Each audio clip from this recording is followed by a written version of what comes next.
কেশবধৃত বামন শরীর, জয় জগদীশ হরে।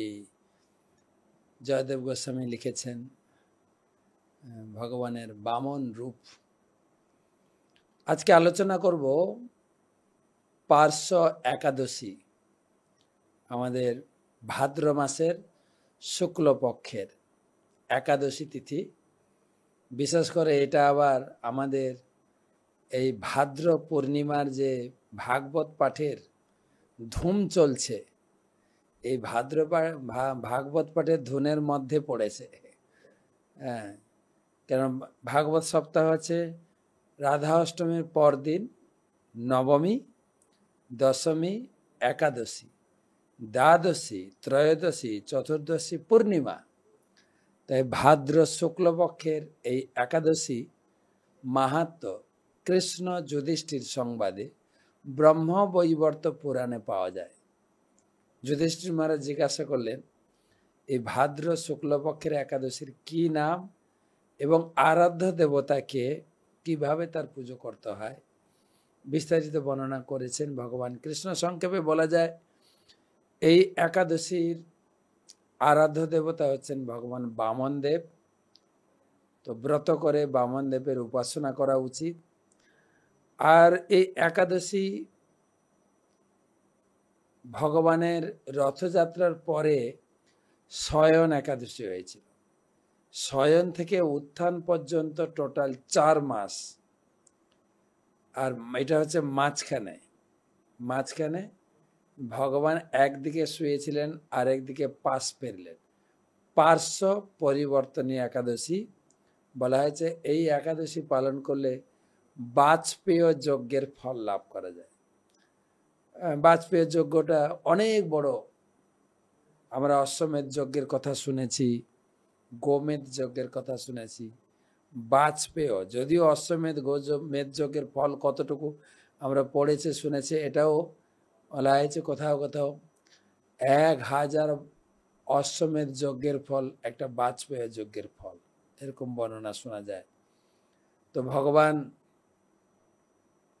বামন দেবকে পদ্ম ফুলের দ্বারা, হ্যাঁ, এস সচন্দন পুষ্প তুলসী মঞ্জরি পুষ্পাঞ্জলি, ভগবানের চরণে পদ্ম ফুল দিয়ে ভগবানকে পুজো করবে। কেননা ভগবান পদ্ম ফুলে খুব সন্তুষ্ট হন। কেননা ভগবানকেও পদ্ম ফুলের সঙ্গে তুলনা করে। নম পঙ্কজ নাভায়, নম পঙ্কজ মালিনে, নম পঙ্কজ নেত্রায়, নমস্তে পঙ্কজাঙ্গ্রহে। ভগবানের সারা শরীরের প্রত্যেকটি অঙ্গকে পদ্ম ফুলের সঙ্গে তুলনা করেছেন মাতা কুন্তী। তো সেই জন্য বলি মহারাজের কাহিনী আমরা জানি। ভগবান বামন দেব বলি মহারাজের যজ্ঞে এসেছিলেন। কেননা বলি তিনি ছিলেন প্রহ্লাদের পরিবারে, প্রহ্লাদের পুত্র বিরোচন, বিরোচনের পুত্র বলি। বলি মহারাজ সেও তার ক্ষমতার দৌলতে স্বর্গলোক দখল করেছিলেন, স্বর্গবাসীদেরকে উচ্ছেদ করেছিলেন। তখন স্বর্গবাসীদের মাতা অদিতি, তিনি তপস্যা করে ভগবানকে গর্ভে ধারণ করেছিলেন। ভগবান এসেছেন বামন, বটু বা ব্রাহ্মণ, তাকে আবার বলা হয় উপেন্দ্র, ইন্দ্রের ছোট ভাই উপেন্দ্র রূপে। তিনি ছোট্ট বালক, ব্রাহ্মণ বালকের রূপ ধারণ করে বলি মহারাজের যজ্ঞে উপস্থিত হয়েছিলেন দান সংগ্রহ করার জন্য। দান, বলি মহারাজ অত্যন্ত দানী ছিলেন, প্রচুর দান করতেন। হ্যাঁ, একটা কথাই বলে লোকে, অতি দানে বলিবদ্ধ, অতি দর্পে হতলঙ্কা, অতি মানে চ কৌরবা, অতি দানে বলিবদ্ধ, সর্বম অতি গর্হিতম। সবকিছু বেশি বেশিটা ভালো না। তাই বলি মহারাজ প্রচুর দান করছিলেন। বলি মহারাজকে তিনি বন্ধন করেছিলেন। কিভাবে, তার কাহিনী ভাগবতমে পাওয়া যায়। বলি মহারাজের দরবারে যখন ভগবান বামন তিনি এলেন দান ভিক্ষা করতে, অপূর্ব সুন্দর বালকের স্বরূপ দেখে সবাই অভিভূত হয়ে গেছে। ওখানে বলি মহারাজের বোন রত্নাবলীও ছিলেন। সে বালককে দেখে তো এত অভিভূত, এই বালকটা যদি আমার পুত্র হতো, আমি কত ভাগ্যবতী হতাম, আমার কোলে বসিয়ে তাকে আদর যত্ন করতে পারতাম, এইরকম আশা পোষণ সে করেছিলেন। যাই হোক, বলি তাকে স্বাগত জানিয়েছেন এবং তার কি ভিক্ষা চাই তিনি অপশান দিয়েছিলেন। তো বামনদেব বলেছিলেন যে আমি কেবলমাত্র ত্রিপাদ ভূমি আমি ভিক্ষা করি। ত্রিপাদ ভূমি মানে সে ছোট্ট বপু তো 3টে পা রাখার জায়গা। বলি মহারাজ হাসলেন, আরে কি বালক, তুমি জানো না তোমায় আমি কি দিতে পারি, তুমি এর থেকে আরো বেশি কিছু তুমি আমার কাছে চাইতে পারো, তুমি আর বুদ্ধি খুব স্বল্প, তুমি জানো না কার কাছে কি চাইতে হয়। তখন বামনদেব বলেছিলেন আমি ব্রাহ্মণ, ব্রাহ্মণ যদি অল্পে সন্তুষ্ট না হয় তাকে অঢেল দিলেও সে সন্তুষ্ট হবে না, তাই আমি ত্রিপাদ ভূমিতে সন্তুষ্ট। তো বলি মহারাজ দেবেন, হাতে জল নিয়ে সংকল্প করবেন, কমণ্ডলু তুলেছেন, হাতে জল নিয়ে সংকল্প করবেন, কমণ্ডলু থেকে জল পড়ছে না।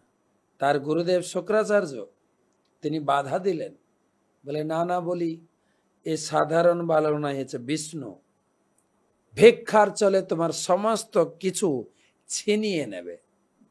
বলি মহারাজ বলছেন আমি প্রহ্লাদ মহারাজের বংশধর, আমার বাক সত্যতা প্রকাশ করতে হবে, আমি সংকল্প করব, যা আমি মুখে বলেছি সেটা ভিক্ষা দেব, বলি তুমি সর্বশান্ত হয়ে যাবে, হতে পারি। গুরুদেব তো শিষ্যকে আটকাতে পারলেন না, কিন্তু কমণ্ডলুর মুখে গুরুদেব এসে আটকে দিলেন জল। তো বামনদেব তো বুঝতে পেরেছেন যে এই গুরুদেব ওখানে রয়েছে, একটা কুশ আর ঘাস এনে ভিতরে ঢুকিয়েছেন, গুরুদেবের চোখে বিধে গেল, সেই জন্য গুরুদেব এক চোখ কানা শুক্রাচার্যের। আমাদের এই জগতেও দেখা যায়, কিন্তু কোনো লোক যদি এক চোখ কানা তাকে শুক্রাচার্য বলে, এই শুক্রাচার্য এদিকে আসো। যাই হোক, জল নিয়ে সংকল্প করলেন, ত্রিপাদ ভূমি দিলেন, প্রথম পাদ ভগবান সেই বামনদেব পদ বিক্রম দেখালেন, পা নিচের দিকে চালু করলেন, তল অতল বিতল সুতল রসাতল পাতাল পর্যন্ত দখল করে নিলেন। দ্বিতীয় পা উপরের দিকে, ভূ ভুব স জনতপ মহাব্রহ্ম ভেদ করে বিরজা নদীতে জল প্রবেশ করে বামনদেবের পদ ধৌত করে ঢুকে গেলেন জল, ওটা হচ্ছে গঙ্গা। তো উপর নিচ পুরো 14 ভুবন দখলে চলে গেল। তৃতীয় পা আমি রাখবো কোথায়? তাকে নাক পাশ দিয়ে বেঁধে ফেললেন, সেটাকে বলে অতি দানে বলিবদ্ধ, বাঁধা হলো যে তুমি হচ্ছ প্রতারক, আমাকে 3 পা ভূমি দেবে বলে 2 পা দিয়েছে, আরেকটা পা আমি রাখবো কোথায়? ভগবানের আসরি থেকে আরেকটা পা বেরোলো, তখন বলি মাথা পেতে দিল, আমার মস্তকে স্থাপন করো। অর্থাৎ নববিধা ভক্তির একদম লাস্ট আত্মসমর্পণ করে দিলেন। আর ভগবান কথা দিয়েছেন যে আমাকে সবকিছু দান করে, আমি নিজেকে তাকে দান করে দিই। তাই তিনি এই ভক্তের আত্মসমর্পণে ভগবান বদ্ধ হয়ে গেলেন। ভগবান তাকে পাঠালেন সুতল লোকের রাজা করলেন, আর সেই রাজার গেটে দাঁড়ি হিসাবে ভগবান রয়েছে।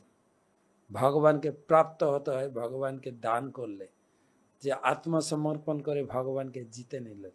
সেই কাহিনী মনে পড়ে এই পার্শ্ব পরিবর্তনী একাদশী, বামনদেবের পুজো, বামনদেবের কাছে নিজের সর্বস্ব দান করুন, ভগবান তার সর্বস্ব আপনাকে দান করবেন, ভগবত ধাম প্রাপ্ত হবে। এই পার্শ্ব পরিবর্তনী একাদশী একই নিয়ম, আমরা প্রত্যেক একাদশীর মতো সূর্যোদয়ের আগে আপনি হাতে জল নিয়ে সংকল্প করবেন, খুব সহজ সংকল্প। প্রথমে গুরুদেবকে প্রণাম জানাবেন, গুরুদেবের অনুমতি, প্রভুপাদের অনুমতি, তারপরে আপনার ইষ্টদেব, যদি রাধা মাধব গৌরনীতায় জগন্নাথ ইষ্টদেবের প্রণাম করে জয় শ্রীকৃষ্ণ চৈতন্য পঞ্চতত্ত্ব করবেন, হরিনাম করবেন, দিয়ে হাতে জল নেবেন। ওম তৎসদ্য ভাদ্র মাসে শুক্লপক্ষে একাদশী তিথ। তারপরে আপনার নাম বলবেন, যদি দীক্ষিত হয়ে থাকেন অচ্যুত গোত্র, নাহলে নিজের গোত্র বলবেন। শ্রীকৃষ্ণ প্রীতি কাম অহম একাদশী ব্রত অহম করিষ্যে। তারপরে আপনি আচমন মন্ত্র বলে নেবেন। অং তদ্বিষ্ণু পরমং পদম সদা পশ্যন্তি দিদেব চক্ষুরাতত তদ্বিপ্রাস বিপন্নাব জাগ্রবামংস সবিন্ধাতে বিষ্ণুর যৎ পরমং পদম। এবং পুনরায় ইষ্টদেব রাধারানীর কাছে প্রার্থনা করবেন যাতে একাদশীটা ভালোভাবে করতে পারি। হ্যাঁ, মাসে দুটো একাদশী, কৃষ্ণপক্ষ শুক্লপক্ষ, দুটো একাদশীরই গুরুত্ব। আর নির্জলা কেউ করে, নির্জলা এমনি বাধ্যবাধকতা নেই, আপনি অনুকল্প প্রসাদ পান। মূলত উপবাস, ভগবানের নাম জপ বেশি করে করবেন, গীতা পড়বেন, ভাগবতম পড়বেন, শ্রবণ করবেন, সাধুসঙ্গ, যতটা সম্ভব ইন্দ্রিয় মন বাক্য সংযম, যাতে ঝগড়াঝাটি না করি। এইভাবে করে রাধারানীর কাছে শক্তি প্রাপ্ত হয়ে আমরা একাদশী ব্রত পূর্ণরূপে করে পরের দিন সবার কাছে পঞ্জিকা রয়েছে। আমি আগেও বলেছি, যদি ভারতবাসী হয়ে থাকেন আমি সফট কপি পঞ্জিকা পাঠিয়ে দেবো। যদি আপনার না থাকে, পালনের টাইম দেখে পালন করবেন, আর না হলে বিশ্বের আপনি যে যেখানে আছেন সেখানে ইস্কন মন্দিরের সঙ্গে যুক্ত হয়ে পালনের টাইমটা জেনে নেবেন। অর্থাৎ ওটা হচ্ছে ব্রত উদযাপন।